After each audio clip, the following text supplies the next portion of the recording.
आज माया धर माया करुछंती। आज प्रथम रात्रि गोटे नववधू मन भितर केते कथा केते आशा बांधी थाए जे स्वामी तार आसबे मिठा मिठा कथा कही तांको मन मोहि नेबे।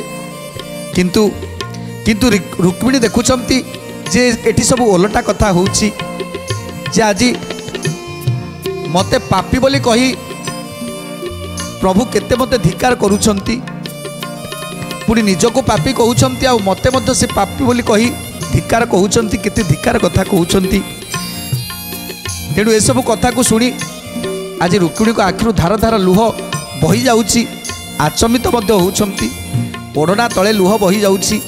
तेणु आज प्रभु जेते रुक्मिणी को धिकार भाषा कहउछंती सेते बेले एबे सखी कथा एक पारिले तू कर इच्छा सुखे राजाटी देखी कर बर।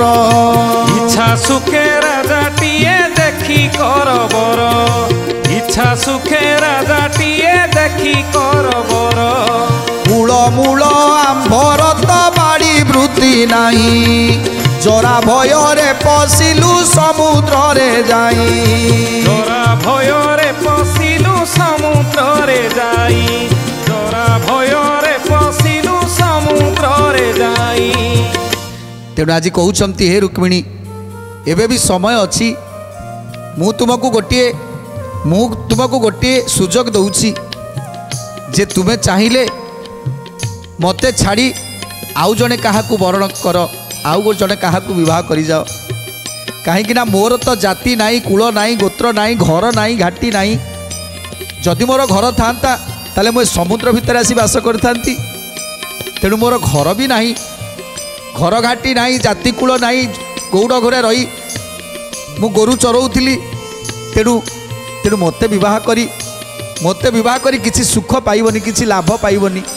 तेणु तुम्हें तुम्हें एबे भी समय अच्छी तुम्हें जाइकी अन्यत्र विवाह करि जाओ।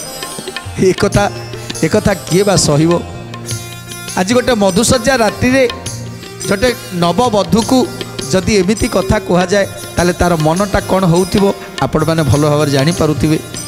तेणु आज प्रभु श्रीकृष्ण मायाधरंकर की माया माया करुछंती रुक्मिणी की गौड़ बिटलिया होई वृत्ति न पाइलु जाति गोत्र सहित रे सबु नष्ट कलु।